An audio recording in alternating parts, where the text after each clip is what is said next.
लब से कभी आंखों ने चुपके से कह दिया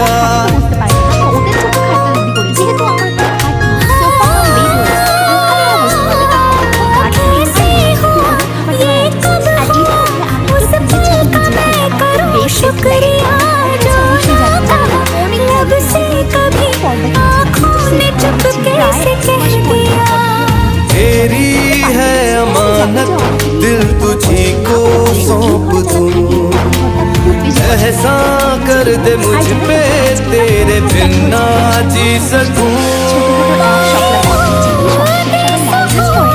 कर मेरी चाहत कबूल कर कबूल बेसुकून माहिरू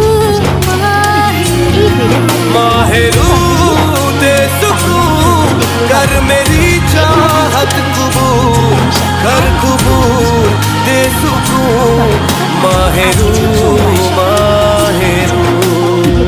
তো যখন হৃদয়রা আমার বাড়িতে আসলো, মা প্রথমে রেডি করলো এই সকালে মহাদেবের পুজো করা প্রসাদ। অবশ্য প্রবলেমটা ছিল এটাই যে ওরা জাস্ট ভাত খেয়ে এসছে, মানে কিছুই খেতে পারেনি। মায়ের তো মন খারাপ, কারণ মা অনেক ভালোবেসে ওদের জন্য রান্না করেছিল। কিন্তু এটাও সত্যি যে ওরাও কিন্তু মায়ের মন ভাঙেনি, মানে যে কটা পানির সাথে ওরা খেয়েছে তো খেয়েছে, আর যেগুলো এক্সট্রা ছিল সবকিছু মা কিন্তু প্যাক করে দিয়েছিল সকল সন্ন্যাসীর জন্য। প্লাস আমি যখনই যাই না কেন সবার জন্য কিছু না কিছু খাবার নিয়েই যাই, যেমন আজকে 2 বোতল কোল্ড ড্রিঙ্কস নিয়ে গেছিলাম। টু বি অনেস্ট আমি না বুঝতে পারি না যে সবার জন্য কি খাবার নিয়ে যাব, কিন্তু ব্যাপারটা হচ্ছে ওখানে পৌঁছানোর সঙ্গে সঙ্গে প্রচন্ড ঝড় বৃষ্টি শুরু হয়ে গেছিল, আর আমি স্পেশালি যাই কিন্তু পুজো দেখার জন্য। কিন্তু এত ঝড় বৃষ্টির মধ্যে কিভাবে পুজো করবে কেউ বুঝতে পারছিল না। তারপর ওই বাড়ির একটা ছোট্ট মন্দিরে ঠাকুরকে রাখা হলো, কিন্তু এখানে সকল সন্ন্যাসীরা আসতে পারেনি কারণ মন্দিরটা কিন্তু অনেকটাই ছোট ছিল। কিন্তু বৃষ্টি ঝড় যাই হোক না কেন পুজো কিন্তু করতেই হবে। তো এখানে আমরা কয়েকজন মিলে বৃষ্টির মধ্যেই পুজো করছিলাম।